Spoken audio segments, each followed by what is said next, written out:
the state kicks in with all the violence in its power, So I think one of the problems is that I think Ambedkar faced this problem too in his time, which is that when it comes to caste, where do you pitch your struggle? Because after all, whether you take up arms or you don't take up arms, though people, scholars, journalists, all of us like to make it into an ideological debate. I always say it's a strategic one.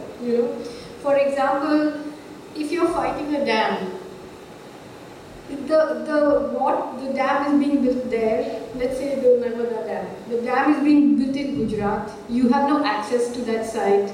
The water is rising in Madhya Pradesh. If you take up arms, who are you going to fire at? The river? You can't. Even if you wanted to, you can't. Similarly, if you're in the forest in Chhattisgarh, where I went and spent time, if 1,000 CRP, BSF come and surround your village and start raping the women and burning it, what are you going to do?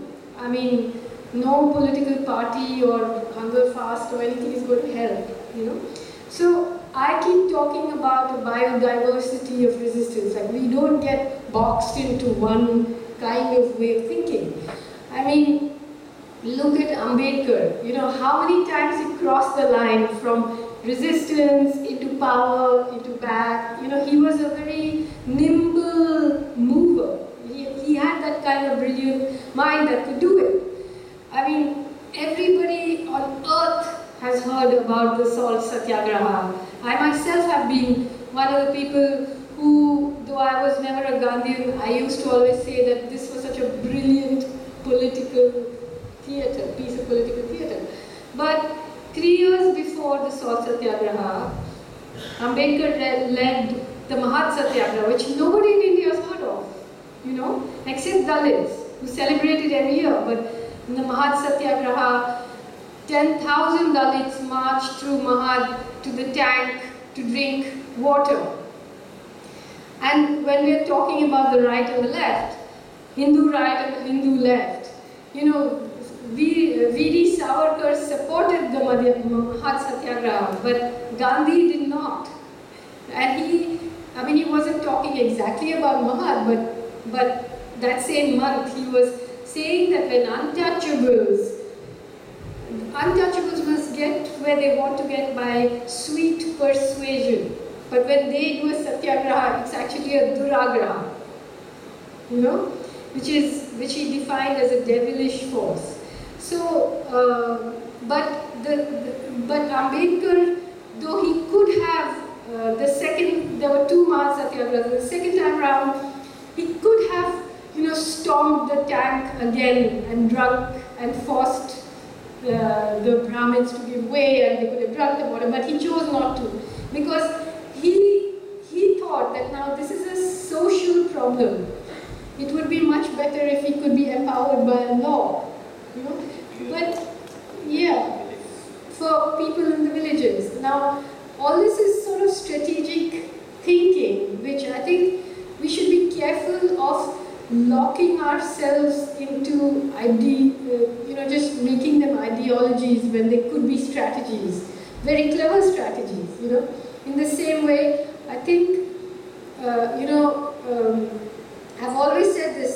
People, maybe the Maoist party has its manifesto and its arguments, and whoever is allowed to say whatever. But people don't play by those rules. People can be Gandhians on the street and Maoists in the forest and whatever they want to be. And this is very important, that we don't fall into a grid where you force what works in one political scape or in one landscape into another landscape. I would be flexible about those things. I don't think that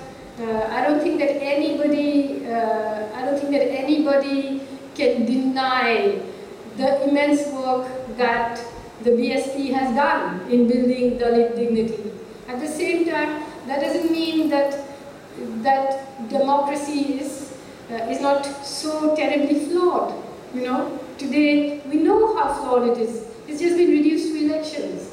It's just been reduced to something where everyone's energies get depleted, everyone feels happy, and then we go back.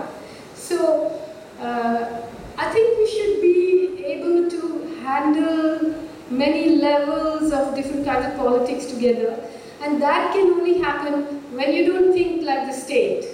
You know, when you think subversively. And I think, particularly in caste politics, it's very important to think subversively. You know, like it's important to destabilize and unsettle those boundaries. Yeah, that makes it interesting, because you see this in Ambedkar. He starts with exhaustive engagement with the colonial state. As soon as there is talk of independence and writing the constitution, he realizes. But this is also very interesting.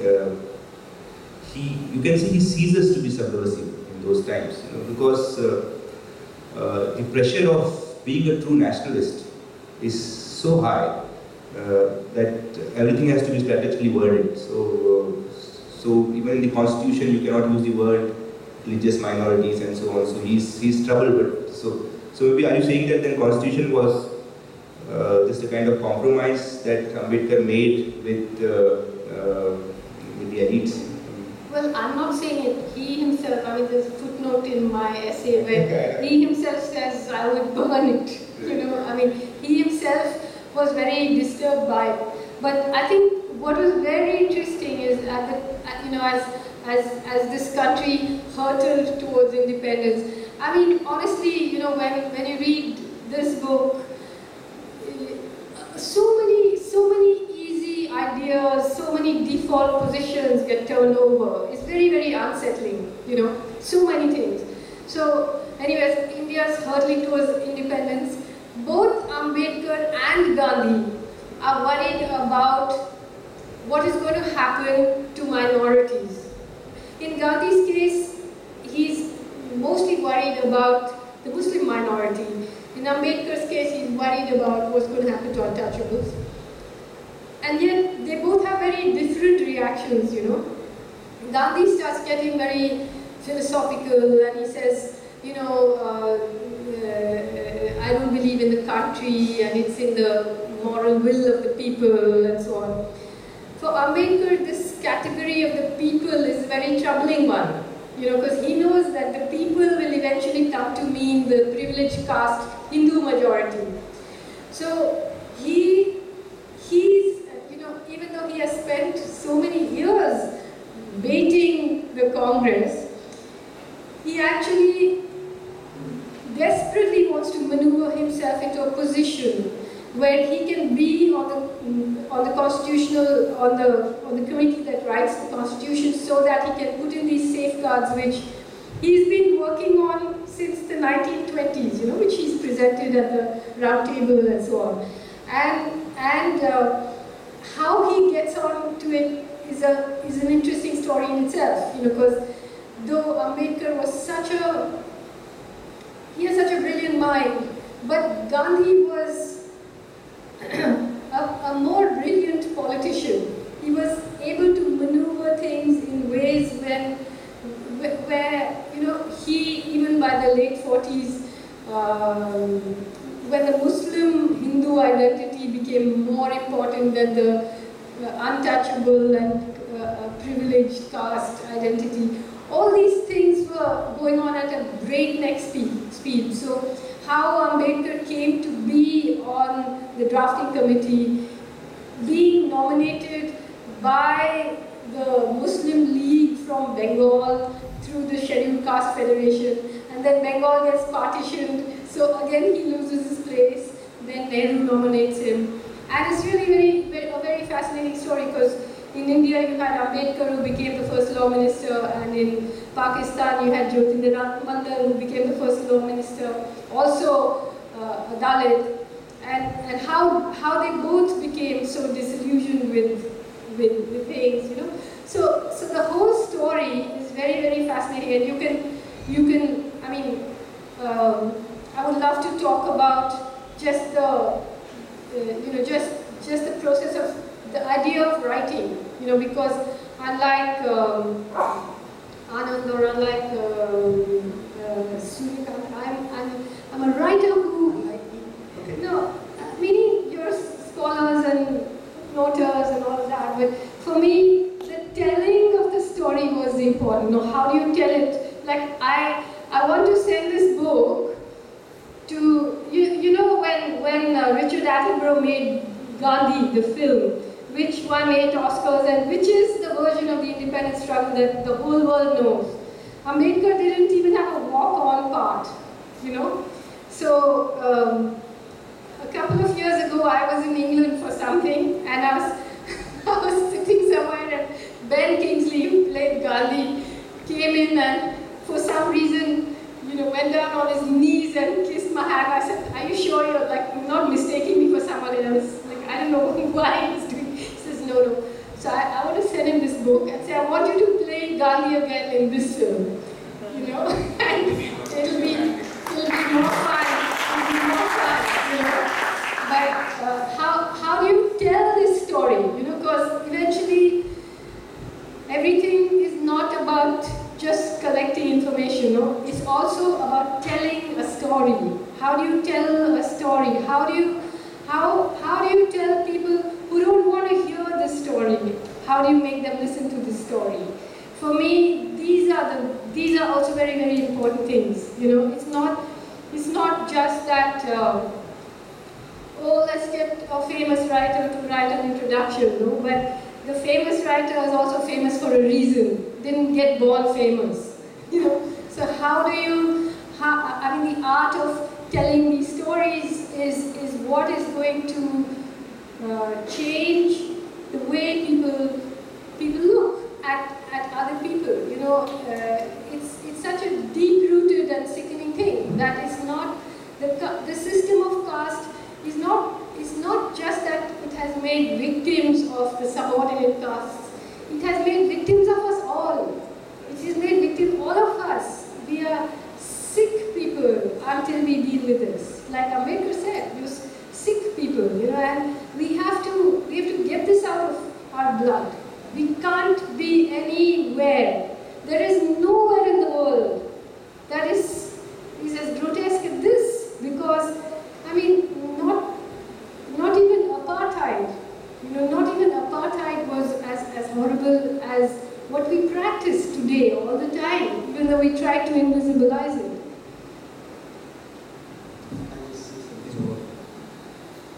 There's one thing about Annihilation of Caste when I started reading it, and in terms of looking for scholarship around it, and you would start reading Hind Swaraj, which is considered Gandhi's most important contribution to literature, translated from Gujarati, and scores of papers, not just on that, but Gandhi, and it's like a whole cottage industry around it. Every year at least 10 books. And on the use of the word Vaishya, Ajay Skharia writes a 10-page special article in EPW. He's entitled to write it, there should be scholarship of that kind. But if you just want to do Vaishya, as in prostitute, because Ambedkar calls the British Parliament a sterile prostitute. So these are the kind of views which even upset Sarojini Naidu, but he refused to take it back. It continues to be printed like that. Yes, it was a banned book at one time, and then the ban was revoked only in 1935. From 1909, immediately it was banned, and then later they lifted the ban, the British government. But you have such deep studies of this, engaged studies with every word, everything, like she says, everything has been parsed, and with Ambedkar you have absolutely, I want to ask Suryakant as to why there are... What you're saying, the interesting thing about it is that you have such deep studies and so many biographies, and yet none that... total cover-up. Sorry to interrupt you, but I just want to say two things. Like, I spent a lot of time in South Africa, and all of you have read the story. All of us have been taught the story of how did Gandhi get his first political awakening? Because he was thrown out of a whites-only train compartment in Pietermaritzburg. This is half the story. The other half is that Gandhi was sitting in the whites-only compartment because he believed that Indians, upper caste, privileged caste Indians, were of the Indo-Aryan extraction and should not be sitting with the Kafirs. That the black people should be separated and Indians should be separated. The first political victory he won in South Africa was to get a third entrance opened to the Durban post office so that Indians would not have to use the same entrance as black people. And after that, you know, for the next 20 years, all of it is here, so I'm not going to talk about it. All of it quoting him, quoting his letters and his articles, things about looking forward to an imperial brotherhood with the British in Africa, fighting on the side of the British in the Boer War, fighting on the side of the British in the Zulu uprising, when land was being taken from the Zulus, when people were being beheaded and disseminated, you know, decimated. And even Churchill was saying, you know, this kind of savagery is unacceptable. So, you're right that in a way you could say that his views on caste presaged his views on race. But actually, see, Gandhi grew up in Baroda, and he hadn't been to the villages, and he went, of course, you know, he came from this Bania family, and they must have had, you know, yeah, I mean, he did. But, you know, before he, like, for example, he experimented with eating beef and crossing the Kala Pani and all of that. But the articulation began with the articulation on race, you know, or on the articulation of what was going on with race. And it's really... Yes. This obsession with purity and distance. That was caste. Kind of, yeah. So there is a mix of these. You know, so it was, I mean, I've written about that too, you know, the fact that how did this concept of satyagraha begin? And, you know, it began at a time when he was constantly proposing a collaboration with the white regime, you know. And he writes quite openly about the fact that the business passenger class business Indians are from the Indo-Aryan stock. But then he writes openly about how indentured labor, whether they are Hindus or Muslims, are devoid of any moral faculties and they are inherent liars. And of course, later on, I mean, and I'm starting, you know, this from 1893 when he first arrives in South Africa, and you follow what the things he writes right up to 1946. But when in 1936, Ambedkar writes this brilliant Annihilation of Caste. That same year, Gandhi wrote an essay too. It was called The Ideal Bhangi.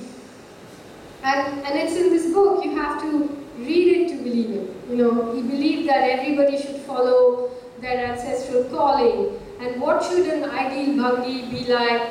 How he should know to examine urine and night soil and to tell the person in advance that, oh, you know, your stomach is not well or whatever it is, you know. And how he should always do this as a divine calling and never think to amass wealth out of it. It's quoted here. And 70 years later, in his book, which he subsequently withdrew, Karam Yogi, Modi said the same thing about Gandhi's. The quote is here, about it being a divine calling, and you know, this is why they're chosen, this is what they have been chosen, divinely chosen to do. So, a lot of Ambedkar's point about there not being that much difference between what we think of as the Hindu right and the liberals is borne out in so many ways, you know, and there are people who are sort of possessive and claiming annihilation of caste as theirs, certain sections of Dalits, but actually it was written for a privileged caste audience to educate them.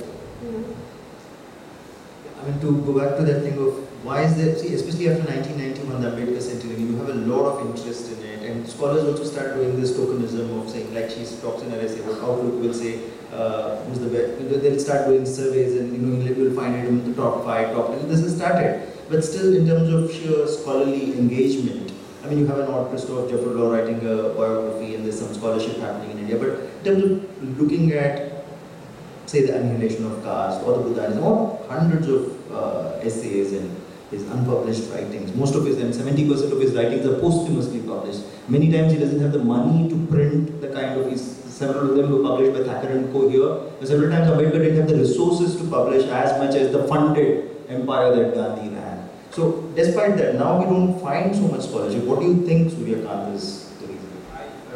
What I was thinking was this, as I said, this is a brilliant attempt, but there has been work around Ambedkar and there is exhaustive material on that. It's very important that we focus on annihilation of caste. And what I want to say is, this is a very brilliant introduction that you write, and you are the best person to take it across to an audience which hasn't read. It's meant for privileged caste, as you said. But this should just be the beginning of something which has to be much more exhaustive. Because as I said, that the caste travels in multiple spaces at a very enlightening speed and affects us at various spheres. So, and that would require exhaustive kind of work, which is there. I thought what is the brilliant part of this book is your obsession with Gandhi, and it is good. Why it is good is because it kind of dismantles what kind of ideals we celebrate. And he stands in the way. Yeah. He stands in the way of understanding Ambedkar. I mean, since we are here in Bombay, I just want to say one more thing, which is another part of the book. I mean, on the introduction as well as Annihilation of Caste, a brilliant part in the Annihilation of Caste is Ambedkar's conversation with communists and with socialists. And on the back of the book, there's this wonderful quote where he says the caste system is not merely a division of labor, it is also a division of laborers. So, in 1927 was that the great Mahat Satyagraha, and in 1925 was when the Communist Party of India was first formed. And Dange was one of the great Brahmin trade union leaders. He led the Guinea Kangar Union strike. Now, a large number of those workers were Mahars, the same caste that Ambedkar came from. And they were only given lower paid jobs in the spinning department, because in the weaving department, the workers had to hold the shuttle in their mouths, and the spit of the Dalits was supposed to pollute the product, you can imagine. So, Dange and Ambedkar suggested to Dange that the equality within workers should be part of the strike, and Dange refused. And so that began the great split between the Dalit movement and the communist movement, which continues till today. And it's a very, very, very sad thing, because it's depleted both, I would say, in terms of just understanding, in terms of the understanding that they could have provided each other. So. What do you think in present times is the implication of this? Well, in present times, I think that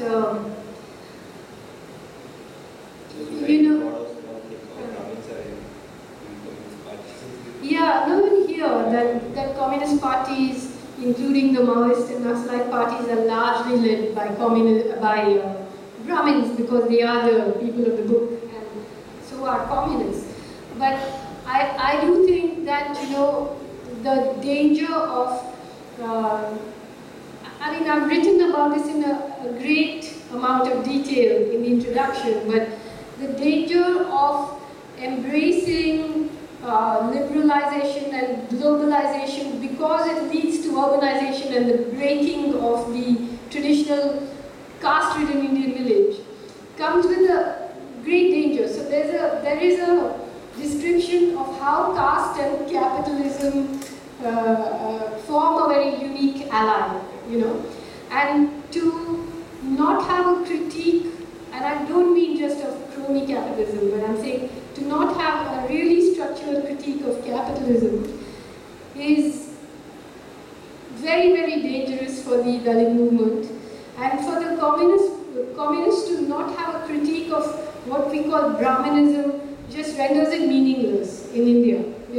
I mean, I say in this essay that when Mao spoke to his guerrilla army, he said a single spark can light a prairie fire. But in India, we don't have a prairie, we have a labyrinth. We have all these firewalls, which are all based on caste, and this poor little single spark is just lost in this labyrinth, coming up against firewall after firewall. So we have to come up with our own version of resistance, We just can't import things from other places and expect it to work because we have this caste system here, and unless it is the primary basis on which we understand how our society works, only the very, very privileged can go around saying, I don't believe in caste, And many intellectuals have, especially left intellectuals, have just made it what I call a project of unseen, where the census doesn't have anything to do with caste, and people can write about identity and culture and all of this without just mentioning caste at all. I mean, half a paragraph, 2 paragraphs, that's it. In Annihilation of Caste, Ambedkar, in fact, as you said, there is exhaustive engagement with this socialist. At some point he says that, would you assume that economic equality would bring social equality, isn't it? And that he doesn't see possible. And this obsession with economic equality, he says, doesn't apply to India, because every capitalist is running after some priest or some god all the time, so you cannot give this logic. But I would like to again come back to Gandhi, and you very nicely put how Gandhi is liked by all, from Narendra Modi to Beatles to he will just be everywhere, right? From alternative cultures. Yeah. Now, but I think Gandhi, of course, you introduced this tribal question. I'm kind of hovering around the same, but the tribal question, the Adivasi question. Hind Swaraj is a very seminal kind of contribution on indigenous sovereignty. Indigenous sovereignty. Hind Swaraj is a text on people's freedom. It's all vacuous, what people we don't know, but it serves well for someone who is really concerned about nature. These days all environmentalists talk about Gandhi, right? So as I said, I mean, I really find it difficult to find good things about Gandhi. But there is so much being dragged. There is these environmentalists argue that Gandhi gives a picture. So is there parallel between if Gandhi is saffron mildly, and then does this saffron can be easily converted into all these alternative ideologies of being concerned toward environmental causes and so on? How does this work here?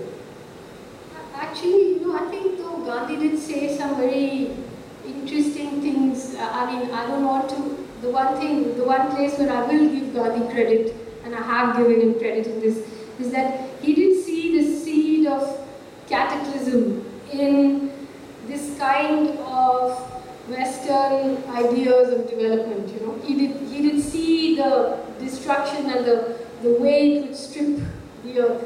Though he wasn't himself that much of an environmentalist or that interested in those things.